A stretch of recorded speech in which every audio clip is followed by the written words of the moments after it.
अस्सलाम वालेकुम नाज़रीन, मैं हूँ आपका मेज़बान मुश्ताक़ मदादाद। मुस्कुराएँ, हम इस वक्त डाडर में मौजूद है, सिरन वैली, जो कि पाकिस्तान की खूबसूरत तरीन वैलियों में से एक वैली है। सिरन वैली एक तरफ और दूसरी तरफ जो है वो नारायण कागान वैली है।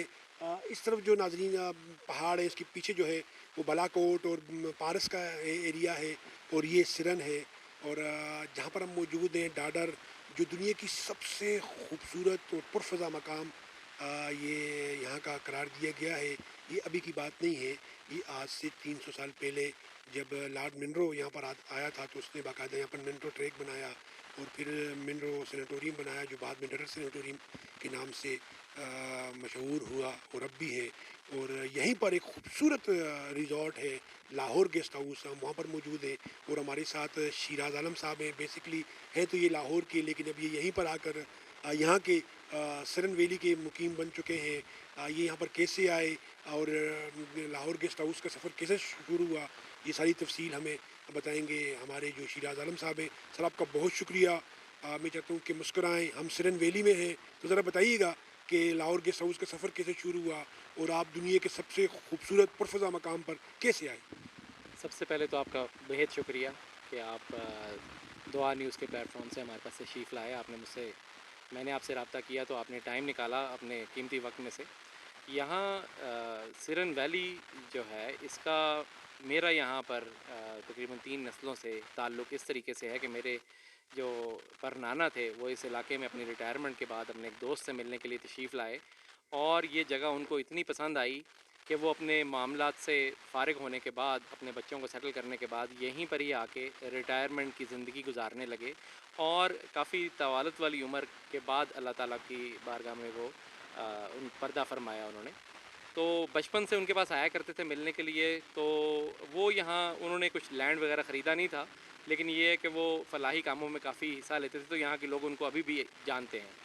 मैं यहाँ पर तकरीबन 10 साल पहले मुझे मौका मिला तो कुछ यहाँ पर ज़मीन का ये एक छोटा सा टुकड़ा मैंने ख़रीदा, और 10 सालों के अंदर ये आहिस्ता आहिस्ता लाहौर गेस्ट हाउस की जो शक्ल आज जहाँ तक हम पहुँच सके हैं, ये बुज़ुर्गों की दुआओं से, अल्लाह ताला की मेहरबानियों से, ख़ास करम से ये जो है आज हम यहाँ पहुँचे हैं। तो ये जो गेस्ट हाउस आप देख रहे हैं, ये इसी तरह अपने मनाजिल तय करता हुआ यहाँ तक पहुँचा है। तो आपने मेहरबानी फरमाई कि आप अच्छा सर, ज़रा ज़रा लोकेशन बताइएगा और इसकी जो तारीख़ी अहमियत है उसके वाले से भी आम लोगों को बताइएगा। नाज़रीन, ये जो आप नज़ारे देख रहे हैं, बिल्कुल सामने आप के हमारे पहाड़ हैं, ये जो बटल का जो व्यू है, पीछे बडग्राम आलाई का जो व्यू है वो बिल्कुल मेरे सामने है। और आप इस तरफ देखें तो ये मुंडी और मूसा का मुसल्ला का व्यू है।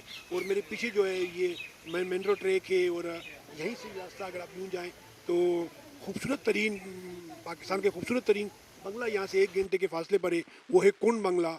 और कुंड बंगला को बहुत सारे लोग जानते हैं, खासकर बाइकर बड़े जानते हैं। और जो ट्रेकर हैं वो कुंड बंगला से होते हुए शहीद पानी से फिर वो चुनाव बंगला से फिर वो पारिस से फिर वो नारान और फिर बाकी वादी में घूमते रहे।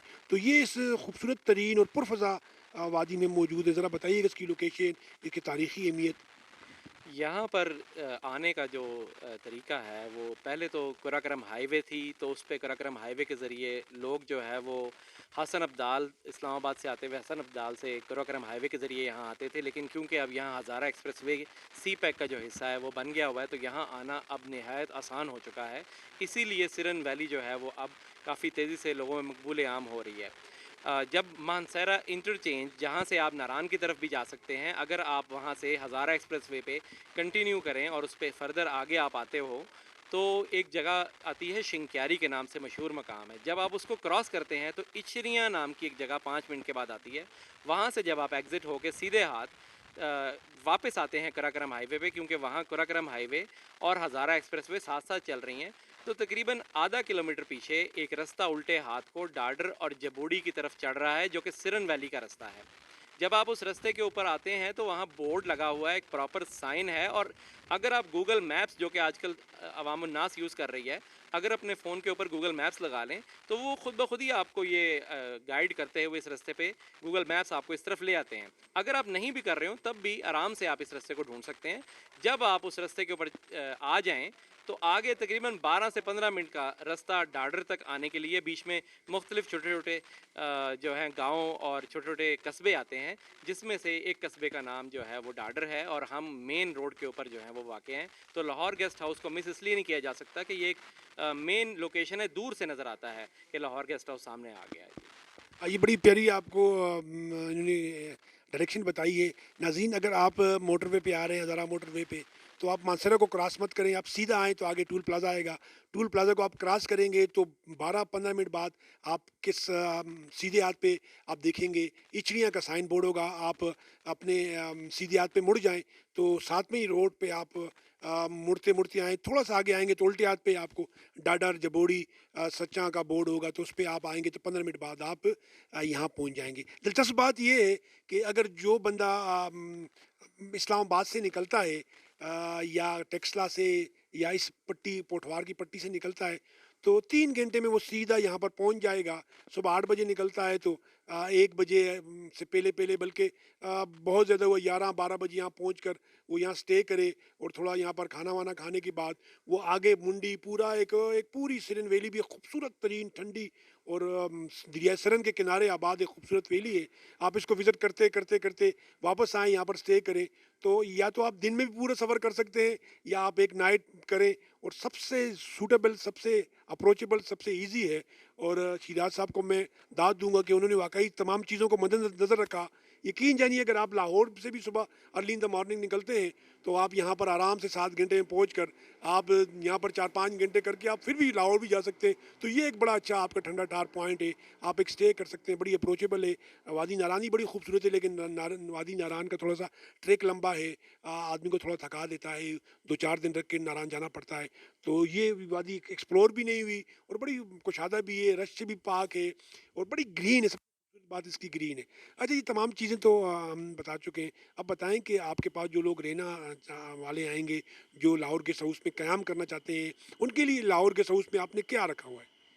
लाहौर गेस्ट हाउस में सबसे पहले जो भी मेहमान जो है वो ट्रैवल कर रहे होते हैं और सफ़र कर रहे होते हैं, उनको सबसे जो ज़रूरी चीज़ चाहिए होती है वो सुकून चाहिए होता है कि कमरे साफ़ सुथरे हों और किसी किस्म की कोई मुश्किल पेश ना आए, पानी की कमी ना हो। जो मुश्किलात लोगों को आती हैं वो ज़्यादातर, क्योंकि मैं ख़ुद भी काफ़ी ट्रैवल करता रहा और अब भी करता हूँ, तो सबसे पहले तो हमने यहाँ पर इस तरह के रूम्स क्रिएट किए हैं जो ख़ास तौर पे फैमिलीज़ के लिए हमने यहाँ मुख्तलिफ सेटिंग्स जो हैं वो बनाई हैं। सिंगल रूम्स भी हैं, डबल बेड वाले रूम्स भी हैं, हमारे पास यहाँ स्वीट की सेटिंग भी है, ट्रिपलेट जिसमें कि 3 बेड लगे होते हैं वो सेटिंग भी है, हनीमून कपल्स के लिए जो है वो ख़ास तौर पे स्वीट भी है, स्वीट सेटिंग भी अवेलेबल है जिसमें 2 कमरे प्राइवेसी में अटैच कर दिए जाते हैं और एक लार्ज फैमिली जो है वो उसके अंदर आराम से अकोमोडेट हो जाती है, जिसमें 12 से 15 लोग भी 2 कमरों के अंदर सेटल डाउन होके बेडिंग उनके लिए इनफ क्रिएट करके हम उनको कंफर्टेबली यहाँ पर सेटल कर देते हैं। तो जो बेसिक सारी नेसेसिटीज़ जो भी चाहिए हैं वो सारी यहाँ हम प्रोवाइड करते हैं। जिस तरह की गर्म पानी की फैसिलिटी है, क्योंकि यहाँ पे मौसम आमतौर पे ठंडा होता है दूसरी जगहों की निस्बत, तो लोग बच्चों के साथ ट्रैवल कर रहे होते हैं या गर्म पानी इस्तेमाल करने के आदी जो शहरों से आ रहे होते हैं वो ठंडे पानी के आदी नहीं होते, तो हमने यहाँ गर्म पानी की पूरी फैसिलिटी प्रोवाइड की हुई है जो रूम्स में आता है। और उसके अलावा खाने पीने का पूरा यहाँ पर एक हमने किचन पूरा प्रोवाइड किया हुआ है, जिसके अंदर इस तरह के जो खाने मतलब मैं तो क्योंकि लाहौर से ताल्लुक़ रखता हूँ तो लाहौर क्वालिटी का खाना हम कोशिश करते हैं। मेन्यू हमने महदूद रखा हुआ है, लेकिन जो चीज़ें प्रोवाइड करते हैं फ़्रेश प्रिपेयर करते हैं हमारे किचन में, फ़्रेशली प्रिपेयर होके उसी वक्त प्रोवाइड की जाती है। यहाँ स्टोरेज का कोई निज़ाम हमारे पास नहीं है, क्योंकि हमारी कोशिश यही होती है कि जो ख़ुद कंज्यूम करें वो ही हमारे आने वाले मेहमान, और यही इस जगह पर आने वाले मेहमान जो हैं वो रिव्यू जो देते हैं। और जो हमारे लिए काबिल फ़ख्र बात है वो यही है कि लोग ये कहते हैं कि हमें ऐसा लगा कि हम अपने घर से निकल के अपने घर में ही आ गए। तो ये अल्लाह की मेहरबानी है कि यहाँ पर ये चीज़ें सारी, और बाकी भी जो कोई भी इस तरह की वाईफाई हो गया, गर्म पानी हो गया, स्टे हो गया, रिलैक्स एनवायरनमेंट है, रात में यहाँ पर सुकून होता है जिस तरह और जगह हैं। ठीक है, सारी जगह हमारे पाकिस्तान की खूबसूरत जगह हैं, लेकिन ये है कि अभी तक सिरन वैली दूसरी जगहों की निस्बत कुछ रिलैक्स है। रात में यहाँ पर इतनी आवाज़ें कंपैरेटिवली कम होती हैं, तो लोग यहाँ सुकून की तलाश में ज़्यादा आते हैं और अपना टाइम यहाँ गुजार के जब जाते हैं तो खुश होते हैं और फिर दोबारा रिटर्न कस्टमर बन के आते हैं। अच्छा, ये एक सबसे बड़ी बात ये है कि थोड़े से रास्ते जो बंदिश है उससे ज़रा ये पाक है, ठंडी भी है। बहुत कम शायद हो नादरी कोई हो जाए, सालों में कोई एक आध वाक़या हो जाए, तो रास्ते बड़े क्लियर होते हैं और बारिश यहाँ बड़ी हो रही होती है, आप बड़े इंजॉय करते हैं और ज़रा वाइड है, दूर दूर तक आप ग्रीनरी है, ये बड़ी अच्छी बात है। अच्छा ये बात तो है, ग्रुप की सूरत में आप क्या काम कर रहे हैं, एक टाइम में कितने लोग आपके गेस्ट हाउस होटल में अकोमोडेट हो सकते हैं और खाने में क्या क्या दे रहे हैं, ज़रा उस पे भी आपने महदूद मेन्यू कहा लेकिन बताइएगा, क्योंकि लोग ज़्यादातर लोग जो है पंजाब से आते हैं तो फिर वो लाहौरी कढ़ाई बड़ी शौक से खाते हैं। कॉन्टिनेंटल के हवाले से आपके पास क्या है, फास्ट फूड के हवाले से आपके पास क्या है और हमारा जो देसी है वो आपके पास क्या है? जी सर। सबसे पहले तो हम लाहौरी मेन्यू को डिस्कस कर लेते हैं। लाहौरी मेन्यू में जो हमारे पास चीज़ें हर वक्त जो हमारे अवेलेबल होती हैं, ख़ास तौर पे लंच और डिनर, उसमें कढ़ाई मुख्तलिफ़ किस्म की कढ़ाई है, जिसमें उसमें मखनी कढ़ाई, नॉर्मल कढ़ाई, कढ़ाई जिसमें साथ अचार का इस्तेमाल होता है, ये चीज़ें तो हर वक्त अवेलेबल हैं। इसके अलावा कौरमे की मुख्तलिफ़ इकसाम जो है हमारे पास अवेलेबल हैं। बिरयानी की 2-3 इकसाम, बॉम्बे बिरयानी एक बड़ी मशहूर है, कराची की बिरयानी मशहूर है, लाहौरी स्टाइल बिरयानी जिसमें कुछ लवाजमात फ़र्क होते हैं, वो यहाँ पर बहुत अच्छी हमारे पास मिल जाती है। मुख्तलिफ़ किस्म की दालें, चने, लाहौरी चने, देसी घी के साथ चने जिन्हें स्पेशल चने, शाही चने बोला जाता है, वो दालें मुख्तलिफ अवेलेबल हैं। जो भी सब्ज़ी मौसम के मुताबिक अवेलेबल होती है वो यहाँ पर लाजमी हम अवेलेबल करते हैं, क्योंकि कई मेहमान जो बीमार होते हैं वो इन चीज़ों के बजाय सब्ज़ी को प्रेफर करते हैं।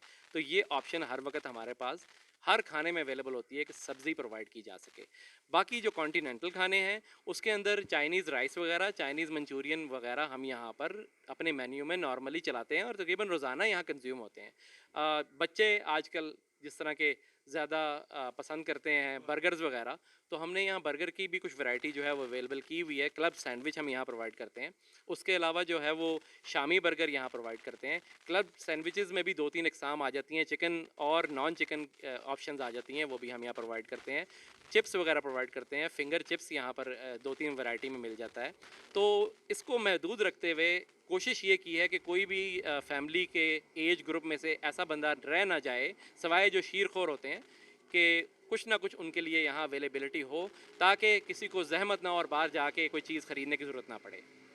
अरे कितने लोग एक टाइम में अकोमोडेट हो सकते एक वक्त में हमारे पास जो रूम्स, अगर हमारे पास यहाँ पर अकोमोडेशन अवेलेबल हो तो 14 रूम्स अवेलेबल हैं, जिसमें हम एस्टिमेशन कर सकते हैं कि हम बेड टू बेड अगर करना चाहें तो हमारे पास 30 पीपल जो हैं वो अदर देन मैट्रेसेस हम प्रोवाइड कर सकते हैं। अगर मैट्रेसेस समेत करें तो 40 पीपल हम यहाँ पर अकोमोडेट कर सकते हैं। जी सर। हैं? तो आप कह सकते हैं कि हम अगर अकोमोडेट करें तो 40 प्लस हम इसको यहाँ अकोमोडेट कर जी सर, हम कर सकते हैं 40 सकते हैं। अच्छा, जो लोग आना चाहते हैं और जो लोग आपके पास ठहर के जा चुके हैं, उन दोनों के लिए क्या मैसेज देंगे? मैं ये मैसेज दूंगा ट्रैवलर से कि हमारे पाकिस्तान में यहाँ पर एक से एक ऐसा मकाम है कि जो अभी भी इस चीज़ का मोहताज है कि हम उसकी तरफ ध्यान दें।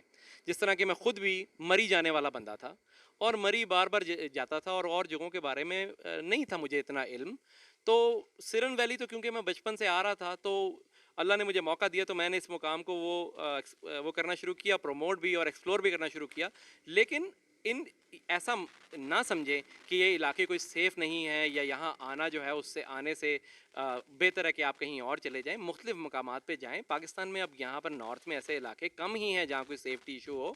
सड़कें बेहतरीन हर तरफ बन चुकी हुई हैं।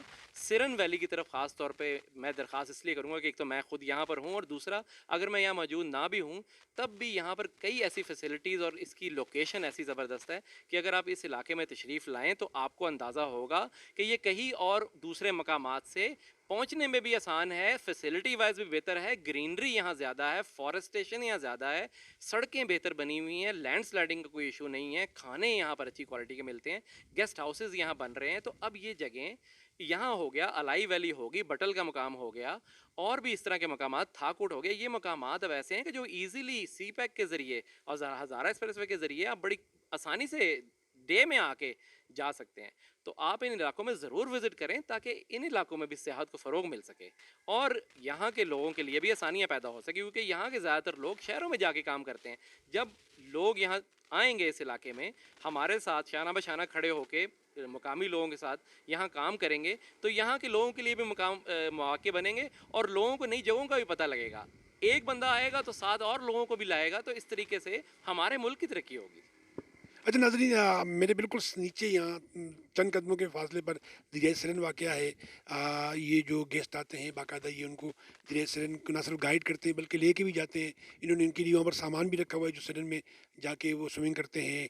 वहाँ पर वो कुछ वक्त पानी के साथ, क्योंकि नीचे जो लोग आते हैं उनके लिए सबसे जो ज़्यादा इंटरेस्टिंग चीज़ होती है वो है पानी। वो पानी को हासिल करना चाहते हैं, पानी के साथ खेलना चाहते हैं। और फिर जो ये एरिया है मुंडी तक और मंडा गुच्छा तक और बटाकुंडी, हम बटाकुंडी तो नहीं, अपना ये अपना जो मंडा गुच्छा, और मंडा गुच्छे के ऊपर आप शहीद पानी से वापस आप आएँ तो कुंड बंगला, या यहाँ से आप ये मंदरो ट्रैक से कुंड बंगला जाएँ।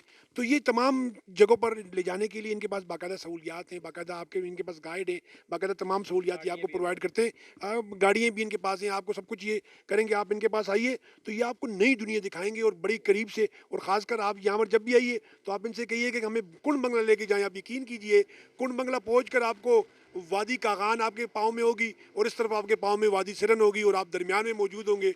और जो कुंड बंगला का जो ग्राउंड है उसमें यकीन कीजिए, आप खासकर चांदनी की रात में जाइएगा, आप दुनिया भूल जाएंगे कि अल्लाह ने इतना खूबसूरत बनाया है। सर आपका बहुत शुक्रिया कि आपने टाइम दिया। आप नाजरीन सिरन वैली को ज़रूर एक्सप्लोर कीजिएगा। आप वाकई कहेंगे कि इतनी अप्रोचेबल, इतनी सस्ती और इतनी आसान वैली और इतनी पुरफज़ा वैली। और फिर जब भी आप आइए तो लाहौर गेस्ट हाउस को आप एक दफ़ा ज़रूर विज़िट कीजिएगा। दुआ न्यूज़ आपको गारंटी देता है कि इंशाल्लाह आपको मायूसी नहीं होगी। प्रोग्राम को लाइक कीजिएगा, शेयर कीजिएगा। कमेंट्स में सिराज साहब के चाहने वाले, लाहौर गेस्ट हाउस के चाहने वाले, वादी सिरन के चाहने वाले, पाकिस्तान की अच्छी टूरिज़म के चाहने वाले अपनी मौजूदगी के एहसास ज़रूर दिलाइएगा। मुस्कराइए, हम लाहौर गेस्ट हाउस वादी सिरन डडर में मौजूद